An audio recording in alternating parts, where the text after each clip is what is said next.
Today, we're going to talk about a word you hear thrown around all the time, disruption. But what does it actually mean? Well, it's not just about a few tweaks here and there. Nope. It's about completely rewriting the rules and making the old way of doing things obsolete. So let's dive into the strategies that don't just win the game, they create a whole new one. Think about it. Pretty much every industry you can imagine has been or is about to be totally transformed. Just look at how we talk to each other. That jump from a rotary phone physically tied to a wall to a literal supercomputer in your pocket, that wasn't just an upgrade. It was a complete reinvention of what it even means to be connected. And you see the exact same story with travel. We went from horses and buggies to jet planes. Each leap wasn't just a little bit faster or a little more efficient. It was a fundamental change that completely redefined our sense of distance and opened up the entire planet. And one more. Look at music. From a physical record you had to handle with care to having literally all of recorded music in your pocket in just a few decades. You know, this constant cycle of innovation, it isn't just about cool new gadgets, it's the very engine of progress. And that brings us to our first big idea. So this leads us to a really critical point. Every single industry, and I mean every industry, no matter how powerful it seems today, is vulnerable. The real question isn't if it will be disrupted, but when. And more importantly, how can you see it coming before it's too late? You know, there's an old Argentine rock song that says it perfectly. Everything has an end, everything is over. Now, that sounds a little dark, but it's not about being pessimistic. It's about being realistic. Every established way of doing business is eventually going to be challenged by something new that's just better, cheaper, or way more convenient. So, what should you be looking for? What are those warning signs? Well, think about an industry you know. Has its growth just flatlined? Is the main product basically the same thing it was 10 years ago? You'll often see these untouchable leaders who've become so good at being efficient that they've totally forgotten how to innovate. And you gotta watch out for heavy regulations. They often act like a giant dam, just holding back this massive flood of new ideas that are dying to break through. Okay, so if you're in an industry that's ticking all those boxes, it can feel like you're stuck in what's called a red ocean, a super crowded market where everybody's just fighting over the same scraps. But there is a way out. It just requires a completely different way of thinking. And this right here is the fundamental difference between red and blue ocean strategies. A red ocean, well, it's a bloodbath. Everyone is fighting for a bigger slice of the same pie. It's all about beating your rivals in a game everyone already knows how to play. But a blue ocean strategy, that's about baking a whole new pie. It's about making your competition totally irrelevant because you've created a brand new market space and found demand no one even knew existed. Now that sounds amazing in theory, right? But how do you actually do it? How do you go out and find or even create a blue ocean?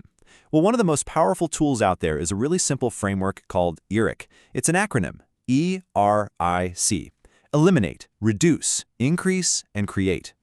Let's break this down real quick.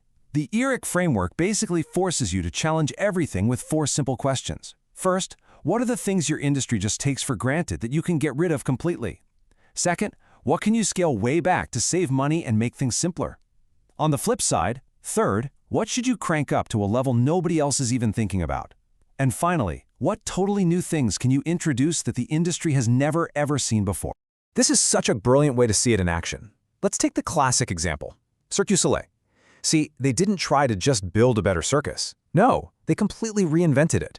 They eliminated the animal acts and the star performers, they reduced the focus on having 3 rings going at once, then they increased things like the comfort and the artistry, making it feel more like theater.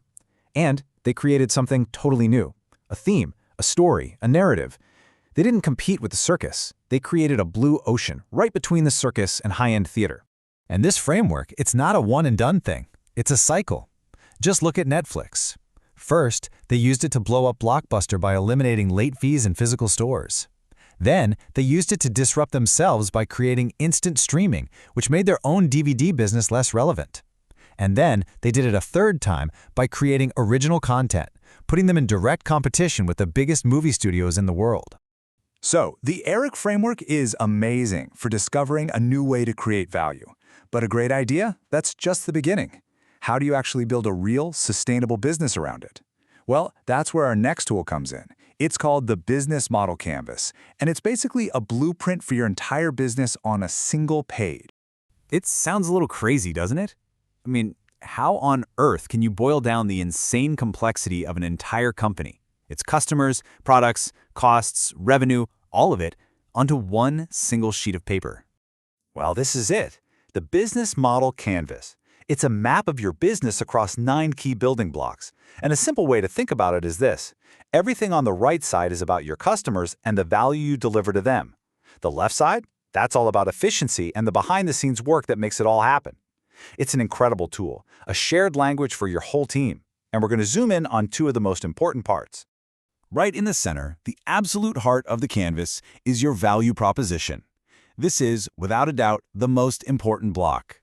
It asks a really simple but powerful question. Why should a customer pick you over anyone else? It's not about your features, it's about the problem you solve for them. Everything else in your business flows from this. And who are you delivering all that value to? Well, that's your customer segments. And this is key. You cannot be everything to everyone. A truly great business understands its target audience on a deep level, what they're struggling with, what they're trying to achieve, and it builds its value proposition specifically for them. Okay, so let's put all this together. Let's see how these tools apply to one of the biggest disruptors we've seen in a long, long time, Tesla. They didn't just build a new kind of car, they re-engineered the entire business model of the automotive industry. First, let's look at their value proposition. It's not just an electric car. It's a beautiful, high-performance machine with the best battery range in the business. But the real masterstroke was their simple, transparent pricing. They looked at everything people hated about buying a car, the haggling, the confusing options, the dealership markups, and they just eliminated it. So how'd they deliver on that promise?